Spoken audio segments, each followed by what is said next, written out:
By COLLEEN Long and Jennifer PELTZAssociated Press. New York app. The Uzbek immigrant accused of mowing people down along a bike path went on the deadly rental truck rampage in the name of ISIS and planned it for weeks, closely following the extremist group's instructions, police said Wednesday.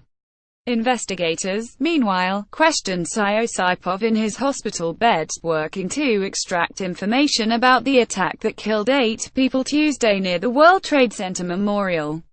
Saipov, 29, was shot by a police officer after jumping from his Home Depot pickup. He left behind knives and notes, handwritten in Arabic, that said in essence that the Islamic State group, or ISIS, would endure forever, said John Miller, Deputy Police Commissioner for Intelligence. He did this in the name of ISIS and seems to have plotted it for a number of weeks, Miller said. He appears to have followed, almost exactly to a T, the instructions that ISIS has put out. Miller said would not give any details on Saipov's preparations for the attack other than to say that he conducted reconnaissance. In the past few years, the Islamic State has exhorted followers to use vehicles, knives or other close-threatened means of killing people in their home countries.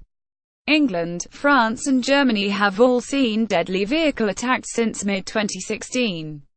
A November 2016 issue of the group's magazine detailed features that an attack truck or van should have suggested renting such a vehicle and recommended targeting crowded streets and outdoor gatherings, according to the site Intelligence Group, a militant monitoring agency. Carlos Batista, a neighbor of Saipov's in Paterson, New Jersey, said he had seen the suspect and 2 friends using the same model of rented truck several times in the past 3 weeks. It was not clear whether Saipov had been on authorities' radar. Miller said Saipov had never been the subject of a criminal investigation but appears to have links to people who have been investigated. In Tuesday's attack, Saipov drove his speeding truck for nearly a mile along a bike path, running down cyclists and pedestrians, then crashed into a school bus, authorities said.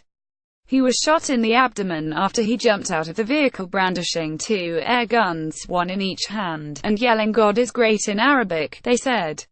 In addition to those killed, 12 people were injured. The aftermath took a political turn Wednesday when President Donald Trump slammed the visa lottery program that Saipov used to come to the U.S. in 2010. Trump called the program a Chuck Schumer beauty, a reference to the Senate's top Democrat. The program dates to 1990, when Republican President George H.W. Bush signed it as part of a bipartisan immigration bill. Trump called on Congress to eliminate it, saying, "We have to get much tougher, much smarter and less politically correct." Schumer, who represents New York, said in a statement that he has always believed that immigration is good for America, and he accused the president of politicizing and dividing the country.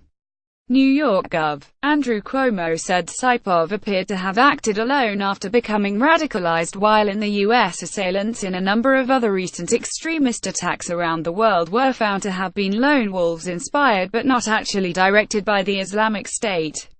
In some cases, they never even made contact with the group.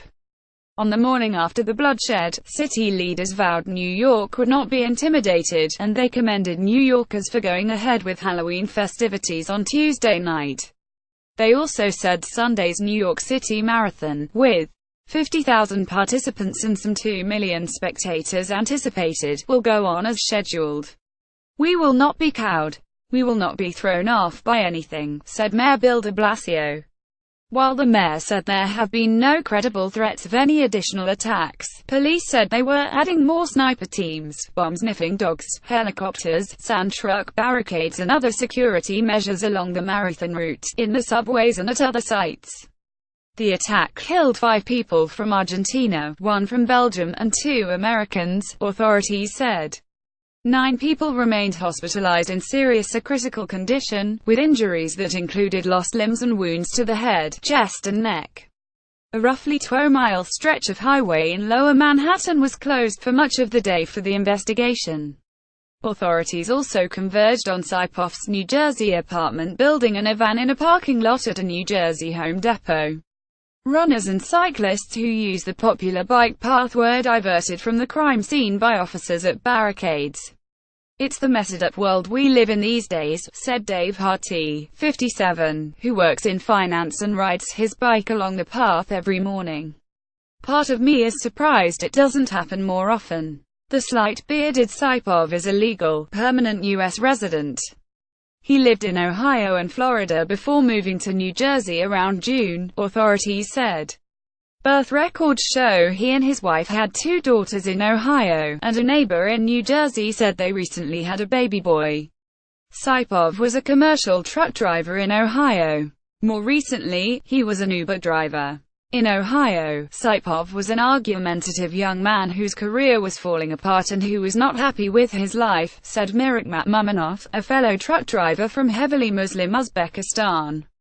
Saipov lost his insurance on his truck after his rates shot up because of a few traffic tickets, and companies stopped hiring him, said Muminov, 38, of Stowe, Ohio.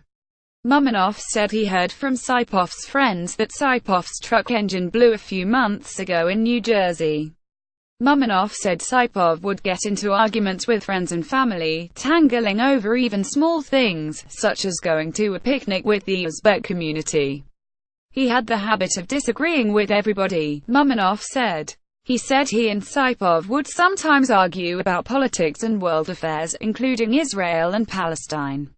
He said Saipov never spoke about ISIS, but he could tell you his friend held radical views. Associated Press writers Dake Kang in Stowe, Ohio, Karen Matthews and Kylie Armstrong in New York, Deepti Hajela and Wayne Parry in Paterson, New Jersey, Sean Marsh in Trenton, New Jersey, Michael Balsamo in Los Angeles and Michael Arcizak in Philadelphia contributed to this report. Copyright 2017 The Associated Press.